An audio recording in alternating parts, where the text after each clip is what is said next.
Hi, it's Talking Reds. I'm Josh Sexton. I'm joined by Neil Atkinson in the lobby of our hotel, the Chicago South Loop Hotel in Chicago. Bit of a giveaway on the name. And it's a very wet Chicago today, Neil. We had so many ideas as to where we were going to do this. We had this idea that we were going to... beach. Literally the beach, and it is pouring down. Hopefully if it was going to get some cutaways. I know weather's mundane, but it is absolutely teeming down right now, and it has been for about 3 hours. It's been an electrical storm. I mean, Klopp will be loving it. Loads of weather chat for Jurgen. He loves a bit of weather chat at the best of times. Apparently it's all right in Indiana, but given how close the two places are, I have no idea how that works. No. I feel like this country doesn't work like any other country. It just operates on its own thing. Like, we're in a different time zone to where Klopp is now, a different weather zone as well. Yeah, so if they're happy and they're having a lovely time, fair play to them. But we literally couldn't go outside to shoot this, and we had a little mooch around Chicago last night. Just loved the part that we were around in, and we were like, oh no, we could film there, there's beach down there. John said he woke up at 5 a.m. and had a look and thought that's going to be a lovely day, and then when he went back to sleep, and then at 7 o'clock Craig went, that beach isn't going to work, you know, mate. It is absolutely teeming down. It's due to clear up at midday apparently, but I can't see from this position how that happens. No, it feels very, very unlikely. And it's still before 10 o'clock here, by the way. We know that Talking Reds, when we're doing it from the US, will be on a little bit of a time delay, but we'd rather give you the flavour of the US, and you're off to open training. Yeah, we are. We're off to open training in Notre Dame a bit later. I believe that's how you pronounce it. There's a bit of a Notre Dame sort of thing going on. The beef? Yeah, I've watched the college basketball and they pronounce it Notre Dame, so I'm going to go with that. And I imagine people in the comments might have a bit of a debate about that as well. But no, looking forward to that. Looking forward to seeing the lads how they're getting on. There's been a bit of an injury update on Andy Robertson as well. He's obviously had an infection in his hand. It looks like he's going to be okay. Well, he's told Klopp he's going to be okay, which I think is a mark of the man, to be fair, isn't it? I think it's a mark of all of them. I think that they all seem so desperate. You know, you had to see the pictures of Milner yesterday looking like the strongest man who's ever lived. It's unreal, that, by the way. Yeah, it looks unbelievably fit, and that's what, you know, he's 2 weeks into pre-season training, and that's what he looks like. I think that all of them are so desperate to get back and get playing. Listen, with Robertson, I think Liverpool will want to get him to some degree on the pitch, I think, because it's one thing to want to give people an opportunity, but I think it's another thing when the way you're trying to prep, you need to have the right player in order for people to be able to prep to playing styles. And I think that was what was a little tricky at times watching the two younger left backs. They've got to learn somewhere, they've got to learn sometime.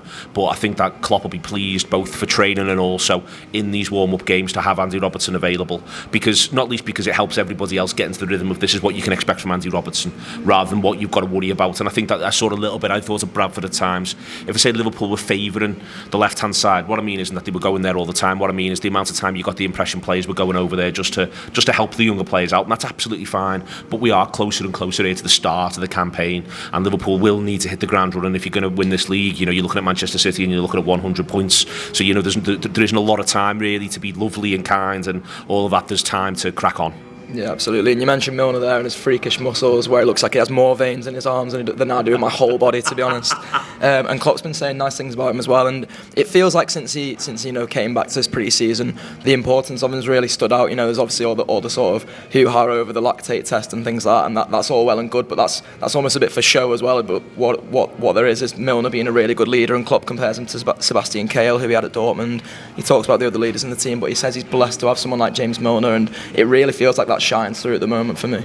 Yeah, I think one of the things that winning the thing did was it allowed you to respect and admire the traits that are harder to see a little bit more, because when people say to you, oh yeah, they're really good, you know, about Henderson and Milner, they're really important to the dressing room, they're really good in the dressing room, they're really important to the culture. I think you can say, well, yeah, but what I'd like from the culture is to lift up shiny things, please. So don't tell me that. I want better footballers in every position. I want to have the best player in the world in every position, because that's how we're going to lift up shiny things. Whereas it was wrong then, and it's wrong now. You need to have people who set who are really good players, but who set the expectations around everybody in the side. And you know, I think that you could see the respect and admiration and warmth for both Milner and Henderson in the aftermath of the final whistle. And on Milner, you know, the very idea for Klopp, when Klopp's talking about him there, what he means is Milner's back first day of pre-season training, and he's back in the shape he's in, and then he's leading those pre-season sessions at an unbelievable level of fitness for Jurgen. Right, every day Milner will be first in, he'll be last out, he'll be the fittest, he'll be the sharpest. And then if you're a young player, then you're looking at that going, good God, that's the standard. And if you're a superstar, you're looking at that going, going, well, I don't want James Milner to make a show of me when he gets back. And that, I'm sure that's what Klopp means. This idea of this person who's present right there from day one, doesn't get injured, is an ever-present, not from the position of playing every game, but from the idea of every day in training. His attitude will be absolutely spot on, his application will be spot on, and the way in which he'll interact with his teammates will be spot on. And just having people like that in your team, in any culture, in any workplace, is a fantastic thing. Yeah, absolutely. I'm really looking forward to seeing James Milner in the open training later. Another player I'm looking forward to seeing, Neil's obviously had a great pre-season so far, as Rhian Brewster. Yep. And it's been really interesting to see the way that Klopp's trying to deal with Brewster. I think, with a lot of kids in the past, he'd probably played down on expectations. I know he did it with Ben Woodburn when he came through and scored against Leeds and a couple of others. But with Brewster, he's being careful as not to do that, because I think he wants to firstly make Brewster feel like he's an important member of this team, which I fully, I am behind. But also I think it's because, he genuinely does think this kid can be something massively special. I think that you can see that journey from the minute he was really closely linked with Borussia Mönchengladbach, that Liverpool were worried they were going to lose him to Borussia Mönchengladbach. And I think what Liverpool have then done is they've managed the player and the situation, and they've done that by saying he's absolutely brilliant. And Klopp's embodied that response. Not to Klopp in the past has talked, and we've done shows talking about the age players break through at Germany, that it's often a couple of years older than it is in England and all of that sort of stuff, and maybe they develop them in a slightly different way. And when Klopp first came in, there was a lot of talk that Klopp would want to do a little bit more of that. I think he said of a few players, well, they're nowhere near breakthrough age yet, but he was talking about 21-year-olds, and then he was going, they're nowhere near breakthrough age yet. For me, the Brewster thing is, he knows that if two things: one, if he wants to get the best out of Brewster on the pitch in the short term, and as he may well be using him at the start of the season, I think he knows he wants an absolutely tip-top, confident Brewster who knows the manager absolutely adores him. But there's something else as well, which I think he knows, that the way you get and keep young players like Brewster, Jadon Sancho, who you might well see in Dortmund's open training, is to say, no, you're absolutely brilliant, and we're going to make you even better. And I think that's possibly a bit of a sea change for Jurgen himself. The Jurgen of 2019 is a different Jurgen to the Jurgen of 2015 when he turned up. And I suspect that if Brewster had been knocking on the door around the start of 2016, Jurgen might have been playing it down. Whereas right now he's absolutely bullish, because he obviously backs the footballer, but also I think that's what the circumstance demands. Yeah, absolutely. Looking forward to getting to the open training in Notre Dame / Notre Dame later. We'll be driving there in a bit, hopefully in less treacherous conditions than they are now. We arrived in Chicago last night though and went straight to an LFC supporters event with the club, and here's a little clip of Neil speaking to Kenny from that supporters club about what they do. Here with Kev Chatou from the Chicago Supporters Club. And Kev, first question is, tell me what it was like in the United States watching Liverpool win the Champions League. What time did you go to bed for one? It was unreal. Going to bed wise, I can remember, I can tell you. It was a lot of fun. I think there was loads of people in Chicago watching here, watching all throughout the city, and really watching all throughout the country. I think everyone had an amazing time. It was a nice little, 1 p.m. kickoff, and so you were able to enjoy the rest of the day, really, all the way through. So Liverpool 1-0 up by 102? Was it? Yeah, right. We were partying about the 86th minute, and then Divock puts it in the 87th, so everyone's having a great time. Have you noticed more of an interest in the supporters club in Liverpool, maybe just in soccer generally and football generally, since in the last sort of 12 months, 2 years? Have you seen an upturn? I'd say overall it's probably over the last 2 to 5 years, but definitely over the last 2 years. I mean, kind of exponential, really. I think the supporter culture over here has really been prioritized, I think, by the club. They came here today. But also just in general, I think, it's really worked, whatever marketing scheme everyone's working through. To me, I think, so you mentioned 1 p.m. before, to me I think one of the marketing schemes is come and have a great time. Yeah. I think it's not that complicated, is it? It really is. Just come and have a fantastic time watching Liverpool. Well, you guys got here about 15 minutes ago and there were people offering you shots all the way through. That same thing happens at about, 9 a.m. Everyone's here ripping shots, so... there are people that come here and really want to enjoy the rest of their day, and they do. Last little thing is looking forward to the season. What's your fancy for the Reds? What's your outlook? I mean, for me, you want to see them try to match what they did last season. It'll be hard, but it'll be incredible. Well, I'm very greedy, so I want it all, to be honest. Yeah, I mean, I think every one of us is in it for one thing, and really looking for one thing, and that's not to say the Champions League trophy is a consolation. I mean, people were in tears looking at it over here, but obviously we're looking for the Premier League, and I think we'll do it too. I mean, we're a really, really good team, so and we'll be watching over here every single one. To a championship season for Chicago. Yeah. Yeah, thanks to Neil and to Kevin there, not Kenny. I've got Kenny on the brain. Who's I've Kenny? got legends on the brain, Neil. You know, my mate King Kenny. After I brought him in for the interview, that's who I've got on my mind. Always thinking about Kenny, aren't you? Kenny every day. Absolutely, yeah. But one of the things that Kevin didn't warn us about, Neil, was this weather. But also he didn't warn us how good those breaded steak sandwiches would be from the gaff we went to. Rico Beans, I believe it's called. Yeah, Riccioni's or Riccioni's. It was unbelievable. I still haven't finished mine. I got a king size one and it's sitting in my room waiting for me to come back. It was just tremendous. What a meal of food that was. Brilliant. And it was a really lovely place as well, to be honest with you. And that was at 11:30 at night. So we went there, got a bit settled. We were in late. I mean, you're going to get loads of stories of journalists turning up late and in unbelievable conditions. I'm on the verge of going to there's a church called St Teresa's round the corner, and I might go and light a candle for Chris Walsh at this point, who's having an absolutely hellish time. So yeah, there is a lot going on. We've got our event tonight in Chicago, and I honestly can't wait to get stuck into that part of Chicago, to the place called Tunnel. I'll be heading up there in a little while with some of the gear and setting up. I'm not going to the open training, these gents are, but we're really excited about tonight. We're doing that, and we're doing something around Notre Dame at the fan park before the match tomorrow. We're not quite sure on the specifics of that yet. A lot of this stuff is sort of getting sorted out as we go, but we're going to be doing sort of something similar to what we do in Madrid and Kiev there. So come along to that. When we know, we'll tweet out and we'll message out what time we expect to be on, and Jamie will hopefully be doing something as well there, and so it should be a lovely, great big party for loads of Liverpool supporters. Yeah, absolutely. There'll be loads of footy chat from us as well. Loads of chat about our great manager Jurgen Klopp, and he's come out and been saying some things about the transfer window as well, Neil. And you know, we were having a little bit of a chat about it off air there in terms of the way that he's presenting this transfer window now. And I sort of always felt like it would be a relatively quiet one for Liverpool. I felt like they'd be opportunist if an opportunity came along and maybe sign someone who's slightly on the cheaper side, maybe a sort of Xherdan Shaqiri style signing. But it appears at this stage that might not happen. Maybe this time it still will. But what I find interesting is he's compared Liverpool's situation to that of a Barcelona, a PSG, a Manchester City, saying that we can't afford to spend 200, 300 million every summer, which I do find interesting, because I feel like Liverpool are in a situation now where they're very healthy as a club and making a lot of money as a club, and you know, winning Champions Leagues obviously helps all that kind of thing. But it sort of shows to me that Klopp still does relish that underdog tag just slightly. A tiny little bit, but what I'd say there is I'd almost disagree with this premise in that, you know, last season City did only buy one. They only bought Mahrez. They've done two so far. They've done the replacement the buyback left back and Rodri. They may do one more, City, but even there, you know, City, I think Liverpool's problem in inverted commas is what City's problem in inverted commas is.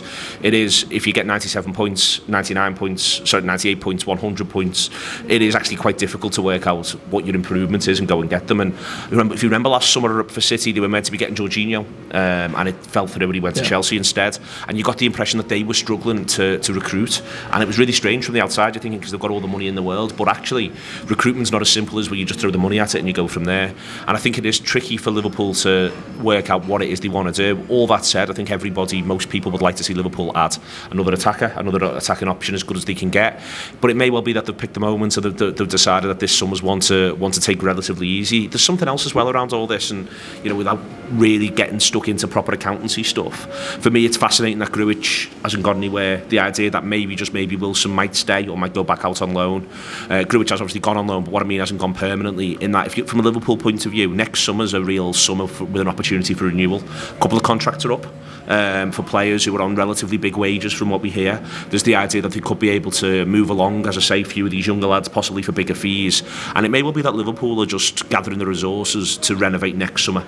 And from both an FFP and an accountancy point of view, they're taking it relatively easy. There's one other thing as well, and Phil Blundell's been talking about this on Twitter, and Phil, I think, talks a lot of sense, gets a lot of things badly wrong. Very intelligent as well. But he talks loads and loads of sense. I mean, you know, at the minute, Phil's got real trouble in Paradise, to copy an out Amelia line. But there is something where I think we presumed that Liverpool last season, they get the big hit, they win the Champions League. There's so much money going to be coming in through the prize money, the television money, maybe some commercial deals. Realistically though, Liverpool have probably had to pay a lot of bonuses out to footballers, and they possibly had to pay, you know, when we talk about the deal as X plus add-ons, one of the add-ons, and everyone always takes the piss, or used to take the piss and go, oh yeah, well, you're going to give us 5 million if we win the Champions League, are you? Well, we won the Champions League. Yeah. And there could be 4 or 5 players there minimum where Liverpool might well have had to actually pay out the value of 1 or 2 transfers by virtue of the fact that they'll have got to the add-on point.